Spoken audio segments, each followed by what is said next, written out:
근데 지나가면서 부딪히잖아요. 그럼 이렇게 피한단 말이에요. 근데 한번 슬쩍 툭 부딪혀서 죄송합니다 하고 가면은 뒤에서 소리가 들려요. 야, 부딪혔어. 나 오늘 어떻게 막 그러니까 그 정도.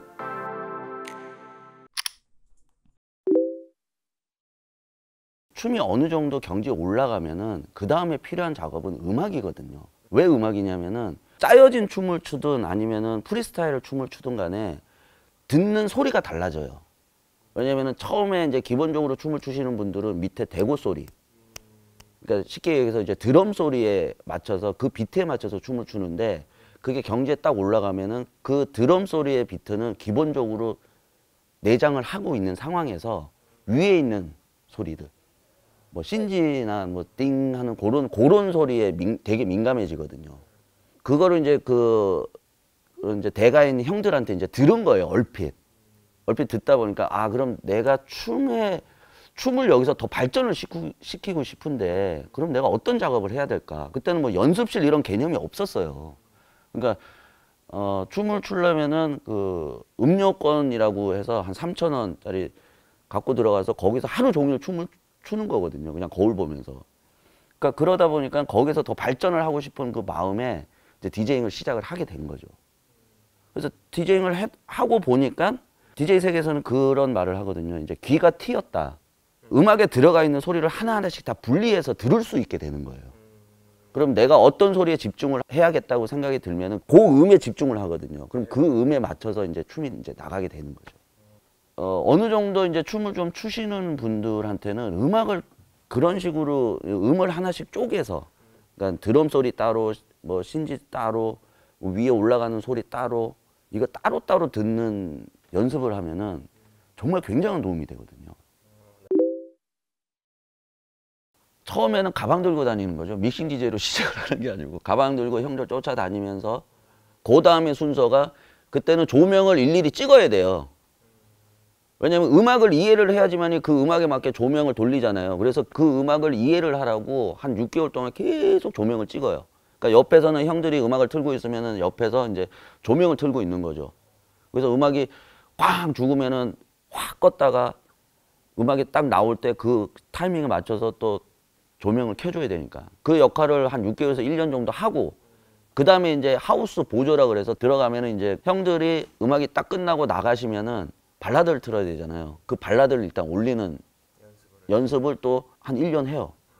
그렇게 되면은 이제 가끔씩 한 번씩 이제 빵꾸 내는 형들 있잖아요. 타이어가 빵꾸 나가지고 못 오는 형들이 있으면은 야, 너 한번 올라가 봐. 그러면은 올라가가지고 이제 한번 트는 거죠. 그래서 어느 정도 됐다 싶으면은 야, 그러면 너는 저녁 뭐 6시부터 8시까지 손님이 없잖아요. 그때는 음악은 네가 틀어. 감사합니다. 그때부터 연습을 하는 거죠. 그래서 나만의 이제 레파토리를 만들고 막 춤추는 것도 연습하고 이제 멘트 하는 것도 연습하고 해서 어느 정도 이제 형들이 따라서 너 됐어 그러면은 타임 DJ라 그래서 한 타임 보고 이제 오는 그런 DJ를 이제 하는 거죠. 이제 형들이 이쁘게 봐준 게 뭐냐면은 음악을 트는 실력은 떨어지는데 말씀하신 대로 춤 실력이 좀 되다 보니까 야, 그냥 올라가 이런 거예요. 그래서 올라가서 음악을 튼다는 개념보다는 춤을 추고 온다는 개념으로 이제 올라가기 시작한 거죠, 처음에. 그래서 그때는 대기실이 여기고 화장실이 여기예요. 그리고 여기가 이제 음악을 트는 곳이고, 그래서 뒷부분에도 의자가 있었어요, 그때는. 음악을 틀러 나올 때 이상하게 그때만 이렇게 화장실 그 주변에 여자분들이 많아요. 근데 지나가면서 부딪히잖아요. 그럼 이렇게 피한단 말이에요. 근데 한번 슬쩍 툭 부딪혀서 죄송합니다 하고 가면은 뒤에서 소리가 들려요. 야, 부딪혔어. 나 오늘 어떻게 막 그러니까 그 정도. 이우성이라고 굉장히 유명한 친구 있어요. 독일 대회, 세계 대회에 나와서 우리나라에서 비보잉으로 1등을 한 친구들이거든요. 근데 그 이우성이라는 친구가 몰래 이런 카메라로 뒤에서 숨겨서 촬영하다가 저한테 걸린 거예요. 그래서 죄송하다고 했는데 저는 더 좋다. 그래서 그때부터 이제 이우성이라는 친구랑 또 친해지기 시작했고, 그런 이제 상황이 벌어졌던 거죠. 무지하게 도움이 되죠. 왜냐하면은 일단 마이크에 대한 겁이 없는 거예요. 녹음을 하러 녹음실에 딱 들어갔는데 이제 연습을 하잖아요. 그냥 랩을 연습을 딱 하고 녹음실에 딱 가서 마이크에 대해서 마이크 소리를 내면은 귀로 바로 들리잖아요. 아아 하는데 그냥 편안한 거예요. 그냥 아 이거 원래 내가 쓰던 마이크인데 원래 그렇게 하던 건데 그리고 무대 위에서 춤을 추잖아요. 일단 사람들 앞에서 춤을 추기 시작하잖아요. 그리고 이제 뭐 같이 일어나서 같이 놀자. 그리고 내가 멋있게 보이려고 멋있는 막 동작도 하고 이런 게 이제 연습이 돼버린 거잖아요. 그러니까 무대에 딱 섰을 때 조금 큰 나이트클럽? 뭐 이렇게 생각이 드는 거예요. 그러니까 맨 처음에 저희가 터보 할 때 첫 무대가 룰라 콘서트 무대였던 거예요.